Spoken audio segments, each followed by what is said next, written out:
getting not only little tiny bits of information, but we're not getting people who are connecting the dots like we just saw Amory brilliantly do as the most recent example of numerous presentations here in the last 2 or 3 days. And every time we're here at AREDAY, I'm just always delighted and amazed and thanking very much Chip and Sally for bringing together this deep listening audience and all of the presenters who are actually giving dot connecting, forward-looking presentations. That should be the role of the media, but in fact, they're not doing it. And one of the reasons is the concentration of wealth and power in the very few number of people who control the media. So as I was thinking about this, I want to make several points. Back in 1992, before I had my program, I read a book by William Greider, known to many of you for that famous interview with David Stockman during the Reagan years, but the book was called Who Will Tell the People? The Betrayal of American Democracy. And what he said was that as the media has even then gotten technologically more sophisticated, we are all inundated every day with a confetti storm or shower of information, but we don't have the Edward R. Murrows. We don't have the Walter Cronkites. The more the media has proliferated and become profit-oriented, we don't have that shaman, that bard, that overall trustworthy voice to help us connect the dots. So he said the people have been betrayed. They're left to try to connect their own dots. And what has happened, that has only accelerated since 1992. But it inspired me, who was a Yale graduate, Harvard Law graduate, to actually just dive into the media, even as I was in my legal career here in Colorado. I saw that the answer to the question was, we need to be the media. We need to be, to now update the lingo, the disruptive technology storytellers who become the people who share stories and bear witness to our actual experience. We've seen a tremendous shift here happen just in 2016 with this campaign, where Bernie Sanders, for instance, has literally come out of nowhere. He was given a full 10 minutes total of coverage in all of 2015. Who knew that there were 12 million people out there that wanted a new, bigger FDR level story? Just like Eisenhower said, if you have a problem, enlarge it. And so that's what's happened in this debate. We've gone outside the lines of acceptable establishment narratives of what's doable or practical, and the young people are responding tremendously. To me, this is extremely significant in terms of media, because what's going on now is a shift of the truth-telling and the information source to social media. People, especially people under 45, and especially millennials, are abandoning traditional television media and print media because they know, as I was told when I was in Russia on the barricades defending Yeltsin in 1991, as it turned out, just called there by the mystery. And one of my Russian friends said, we've got 2 papers here in Russia, Izvestia, which means the news, and Pravda, which means the truth. And we say, there's no truth in the news, and there's no news in the truth. And this has happened now to America. We have to go here to get our information, and we have to be discerning.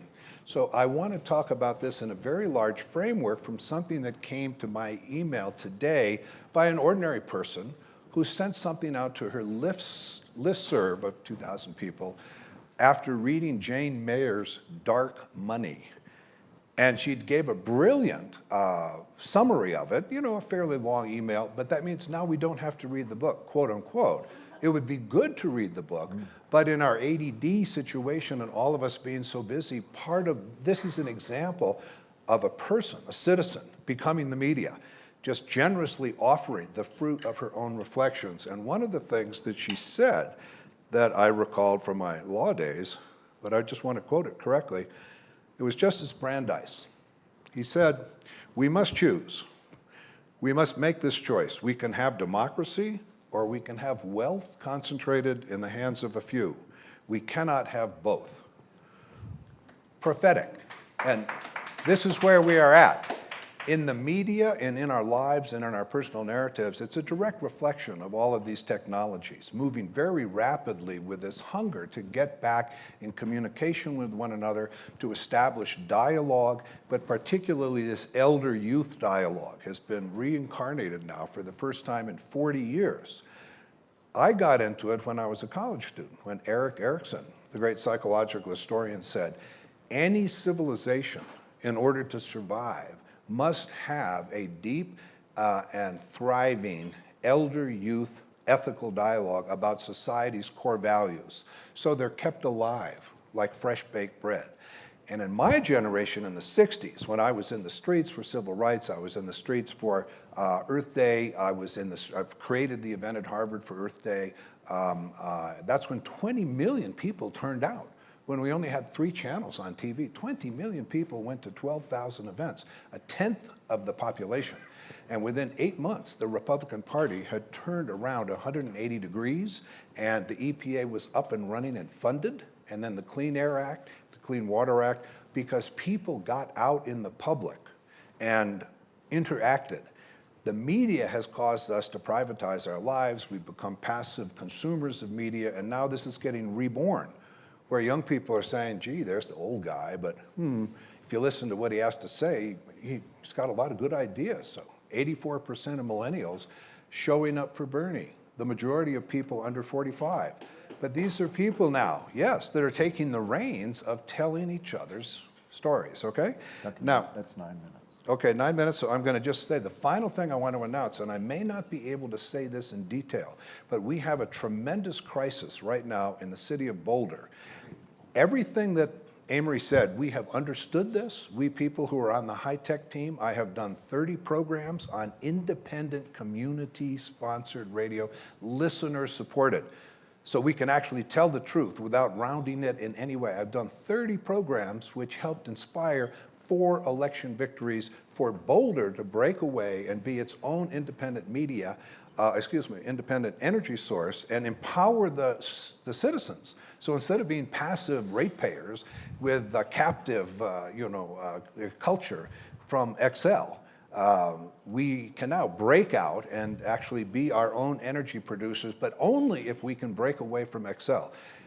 We've been in litigation with them for 5 years, and they've now come in and said, oh, it's time to settle. You shouldn't be spending all this money on litigation, and our monopoly newspaper is supporting the monopoly public utility and doing a stealth campaign as we speak that just started 2 weeks ago. I got back from New York from making a presentation, was stunned to see they're saying they're going to have a meeting and make a settlement and somehow put it on the ballot for a franchise agreement for Boulder and to end this experiment that everybody in the world has been looking at. So I'm saying to you, the question is this: will the distracted population of Boulder show up as Princess Leia and get out from under Jabba the Hutt because people like us will be the Luke Skywalkers and the Han Solos, or will they react like Patty Hearst in the Stockholm Syndrome, when XL, after stonewalling us for 5 years, is now paying a little attention to us? People are scrambling within the city administration to, oh, okay, well, maybe we should make a deal. Duncan, so why don't we go into this Q&A? Okay. No, but this is it. Okay, I just want to say, the appeal to you is this is happening right now, and every one of you, if you would just go to the Boulder Daily Camera on the internet and write a letter expressing everything we've expressed here. We think it's crucial that Boulder stay the course, and I'll tell you as a lawyer now, we're going to win this case. I'm going to cut you off, I'm sorry. Okay, that was it. So we need to make room here, thank you, Duncan, for Jennifer Broome, who is a broadcast meteorologist with over 2 decades of weather and television news experience, including being in Hurricane Katrina, which I'm sure was a tough assignment. She has expertise in forecasting tropical extreme flooding, severe storms, drought, wildfire, and winter weather. And she also does an outdoor segment called Explore Colorado. Jennifer. So coming from the broadcast world, and every single second counts and is valuable, I'm going to keep mine short and sweet because I know you guys have a lot of questions. I do want to give you a couple of tips as you are trying to get your story into a newsroom or into the social media sphere, because I'm also highly involved in that as well. With the newsroom, obviously send your press releases to the news desk, but search out, do your research on the reporters that are in the newsrooms and go after all of them. Go after, I most recently have worked for the Fox 31 and Channel 2 in Denver. So go after all of the stations in town. Find reporters that will listen to you. Keep sending them things. Don't get discouraged if you get no response. Keep sending them things. But try to make that connection with at least one person in each of those newsrooms instead of just blanketing out to all the newsrooms of, here you go, you know, here's my press release, please come cover. You gotta have a name and a face. I would say that's your number one thing to make your story a little bit more heard. I would also, being a meteorologist, I would say go after the weather team. Go after, really, and you poll all of them. And hopefully every station has usually the weekend person that is also a reporter. You know, go after the weather teams. Just because you send something to a TV station newsroom doesn't necessarily mean that the weather department is getting it as well. So I would hit those areas. In the social media realm, if you're not in the ball game yet, you better put on that life jacket and start swimming upstream as fast as you can. You have to tell your own story, and you have to do it visually. You know, in the media that I work in, you got to think when you're pitching a story or coming up with your ideas of what you want covered, you got to think, what is it that somebody's going to want to see? You have to think visually. You have to think, for lack of a better phrase, what's sexy about my project, or you know, what is it that's going to grab somebody when they're sitting at home and they're drinking their cup of coffee in the morning, or they're eating their dinner and have the TV on? What's going to get them to turn and look and watch your video and be captivated by your story? With that, you have to post regularly. It's not enough to just have an account and post, you know, once a week. No, as a business account, you need to be consistent with putting your message out there. You also need to engage with your audience. Now, if you are just starting out on a social media platform, you know, hey, use family and friends, get them to start you out making comments so you at least start getting the engagement. It's a trick. It's a trick that'll help build your audience on that social media platform if you are just starting out. But you absolutely, if you go to my Facebook page, you see I respond to almost every single comment. I take the time to do that because it is invaluable. You are engaging that person. They're going to look at your stuff. They're going to keep coming back. They're going to share your message. So I'm like I said, I want to keep mine short and sweet and give you plenty of time to hit us up with questions. Good. So I just want to take a couple of minutes. Some of you may have seen a talk I gave here Wednesday, but there's a whole bunch of new people in the room. So I just want to reiterate, we have a very unusual problem in this country, and this country really is the problem for the world. We cannot get 51 United States senators to pass a non-binding resolution simply admitting that humans are changing the climate. And the rest of the world looks at that and says, these yahoos are not going to do anything, so why should we? It's really embarrassing. Then we have this problem where there's tremendous public confusion about climate change, both science and solutions, and as we know, that confusion was spread intentionally by evil marketing geniuses at the fossil fuel companies. That was their strategy, as it was in tobacco. So we need to do a better job of ending that confusion. And one way is online media. One way is traditional, make news, call your reporters. But it's not enough because we are running out of time. And so to create the amount of repetition of this emergency and what to do about it that needs to be created to move the public quickly enough, we also have to buy time and space in the media and online. And it costs far less than people think. We're about to make ads on Fox News to run in Washington, D.C. and Cleveland during the Republican convention. They cost $300 a spot. You heard that right, not $300,000, $300. So we have the means to do this. We're running a series right now of ads on climate change that some of you may have started seeing on the editorial pages of the Wall Street Journal, which in 25 years has never once admitted in an editorial that human beings are changing the climate. This is the nation's largest newspaper. The Wall Street Journal sells 1.5 million copies a day. The New York Times, 550,000. The Wall Street Journal and the whole Murdoch empire is at least as responsible as the Koch brothers for the fact that the public is so confused, and Republicans in particular, who we need to appeal to and we need to combine with on this issue, are so thoroughly misled. So Amelia, are you up there? Can I project something quickly? So this is the first ad we bought on the op-ed page of the notorious Wall Street Journal. It says, Exxon CEO says fossil fuels are raising temperatures and sea levels. Why won't the Wall Street Journal? And by the way, we had a fight with them about putting this in the paper, and it was resolved by them charging us $10,000 more for this particular ad. I think they call that the free market. You can criticize us if you pay.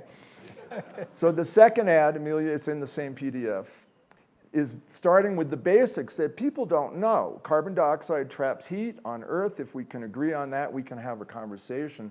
This talks about how we've known this since the 1800s, so why is it so controversial? Okay, next PDF, please. I'll run through these very quickly. Okay, so that's it. So this ad says something you have never read in the Wall Street Journal editorial pages. The Earth has warmed, and we did it. And it's amazing, but you have to buy the space to tell the story of accurate science in this newspaper. And the next ad? What goes up doesn't come down. CO2 emissions stay in the atmosphere for centuries. You know, a lot of people in our own community don't really understand this. This is why we're in such an urgent situation, because every molecule is going to stay up there for centuries, and we're running out of room. And I'll show you one more ad that is going to run next week that should get their attention, I hope. Your assets are at risk. Beware the carbon bubble. So this series is remarkably inexpensive for the impact that it will have. It costs about $300,000 to run 12 ads. And we're hoping to run them again in the fall during the campaign. We're making ads to go on Fox News. But there's a lot more of this that needs to happen. And in our community, you know, hundreds of millions of dollars go into the climate movement, and a very tiny portion of that actually goes into communicating to the public. So I hope we'll do more of that. Okay, so let's take your questions. Questions? Oh, we got a quiet group. In the back. Good afternoon. I'm Leanne Wheeler. I would like to get back to the topic of Excel and Boulder. What is it that you need the citizens of Boulder to do by way of social media or messaging or the like to take advantage of getting the word out? Thank you. Yes, my appeal here is that we know, we who have been working on this for 7 or 8 years on the Citizen Tech Committee, that the eyes of the whole world are on us. Boulder was the only municipality to be invited to COP15 to make a formal presentation. And that's when I started doing these 30 programs. And we thought we had sort of passed, you know, the information gap, and we were on our way to win this litigation. This is a stealth campaign that's like a TPP process where they are keeping everything secret, and then they're going to present us some lump at the end of this and put it for an up and down vote. It's just outrageous. So what we would like very much for people like you in the room here to do is just go to the internet for Boulder Daily Camera and write a letter to the editor saying, we want to say we're in full support of this municipal independent energy project of Boulder, and we want to see that prevail and not have a compromise with Excel. You can read a little bit about it yourself and do it in your own words, but the input from outside the bubble of Boulder for people to realize that people like us, everybody here, we're concerned and at the very cutting edge, as Amory has said, they don't know this. You know, we have a monopoly newspaper supporting a monopoly utility which does not respond in the way that Amory described in the private sector. In the private sector, this industry would be decapitalized immediately, but it's not a private sector, and they're using old-style political intervention at the level of the state legislature and the Public Utilities Commission, and now the Boulder paper, which is owned by Digital Media, which has 66 million subscribers around the world. So your input could be very valuable, just in a letter to the editor supporting the Boulder Muni project. Great. Thank you. Other questions? Over here. Oh, so I have a comment and a recommendation. You need to introduce yourself that- first. Oh, it's Sylvia. Yes. Hey, That's Sylvia Earle. Hey, woo! Woo! Woo! The great oceanographer scientist. I love the oceans. I love this campaign, and I love the idea that you're buying the truth and spreading the word where it will really have perhaps the most effect. Knowing that climate change does more than affect or threaten the economy or our security, but really our very lives are on the line. I just wanted to suggest that maybe following your upcoming ad that your assets are at risk, that the next headline could be, your ass is at risk. Right.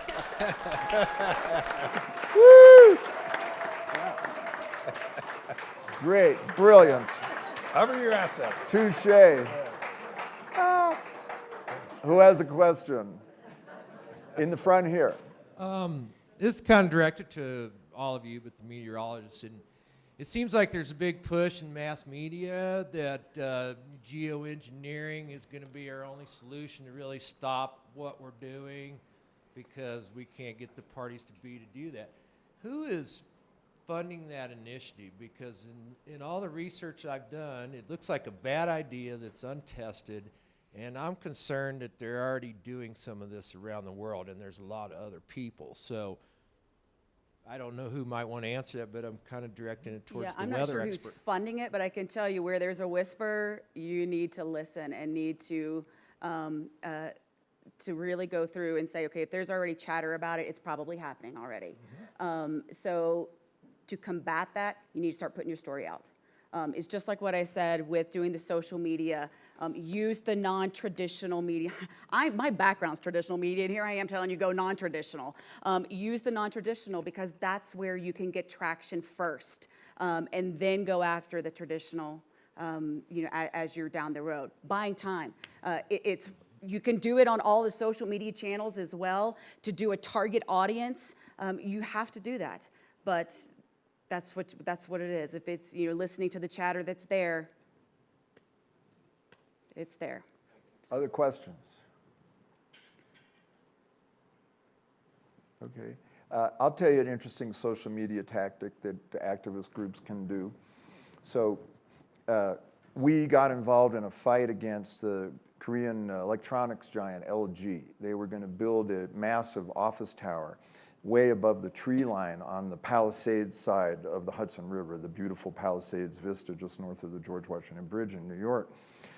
And activists were campaigning against this, and there was a lawsuit against them.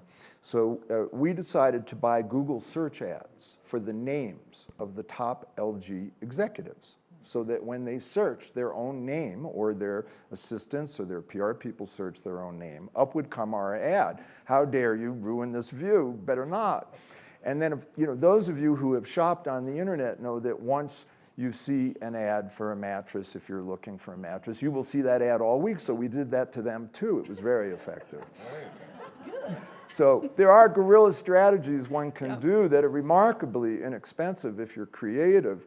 What I think we really have to focus on is we need to accept that we are remarkably less visible than we think we are. That our points of view, our basic scientific knowledge, the solutions in front of us are not well known. In a way, our movement has what I call the telepathic theory of communications. We think it, and automatically everybody knows it. And it doesn't work that way. We have to consciously get this in front of people repetitively and repetitively. And if we do that, I'm really sure we'll create a much more productive public opinion environment for the next president. Yeah, I think you also have to think outside of the box as well. Think of business coverage. Find that business reporter. Also, as you guys all know, climate and environment, when the disaster hits, it's huge news. Be a resource for your local media in those times of disaster. Figure out how can you help them? You're telling your story by being a resource for them in a disaster as well. So there are kind of two other areas you might want to think about that different spots, different areas to target. Can I ask you a quick question? Sure. It's remarkable, there's been progress, but a lot of TV meteorologists are skeptical of climate change. Yes. Why do you think that is? Because you do have to look at, obviously, the cyclical cycles of Earth.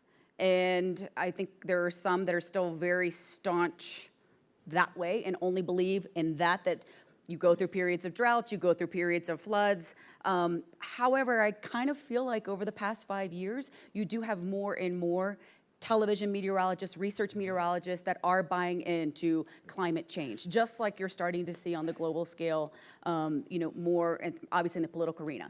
With television, you do have that battle. Because of the political arena that's happening with everybody back and forth, your TV meteorologists are going to shy away a little bit. You know, it's interesting. The planetary scientists will tell you that, of course, there are natural cycles, and we should be in a cooling phase right now on the Earth's cycle. But we're overwhelming the system with CO2. You know, maybe our slogan should be, what is it about heat-trapping gases that you don't understand? I just want to say in conclusion, both of you have such really, really good ideas here. I would like to invite both of you to consult with us in Boulder to actually make the campaign that we need to make Boulder happen and not fall prey to the XL offensive here. Because if we do, it's going to send a message of defeat and discouragement to all these larger issues. If we can do it, it will be a huge building block for fighting climate change. And I'd like to invite you both. Happy to help. Yes, All right. wonderful. Our panel is over. Thank you very much, everybody.